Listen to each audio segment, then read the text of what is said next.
நமச்சிவாயம் அப்படிங்கிற அந்த நாமா நாம் உச்சரிப்பதற்குரிய நாமா. சிவய நம, நமச்சிவய. இந்த ரெண்டு நாமாவும் வாழ்க்கையில நம்ம மறக்கவே கூடாத நாமம். எப்பெல்லாம் நேரம் இருக்குதோ அப்பெல்லாம் உள்ள நம்ம சொல்லிட்டே இருக்கணும். ரெண்டுத்துக்கும் என்னமா வித்தியாசம்? சிவாய நம என்று சிந்தித்திருந்தேன். நீங்க இந்த ஒரே வார்த்தையில புரிஞ்சுக்கோங்க. சிவாய நம சிந்திப்பதற்குரிய நாமா, நமச்சிவாய சொல்லுவதற்குரிய நாமா. அவ்வளவுதான்.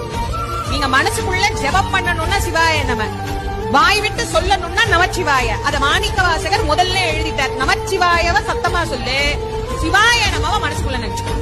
அது சிந்திப்பதற்குரியது, இது சொல்லுவதற்குரியது. அதனால சொன்னார் நமச்சிவாய வாழ்க. அது எங்க இருக்கு? திருவடியில தானே கிடைச்சது. ஏன்னா அவருக்கு ஞானமே அங்கதான் கொடுத்தாராம், சுவாமி காலில தான் கொடுத்தாராம். அதனால சொன்னார் நாதன் தாழ்வாள், சிவன் அவன் என் சிந்தையுள் நின்ற அதனால். இதான் ரொம்ப அழகா எழுதுறார். அவன் அருளாலே அவன் தாழ்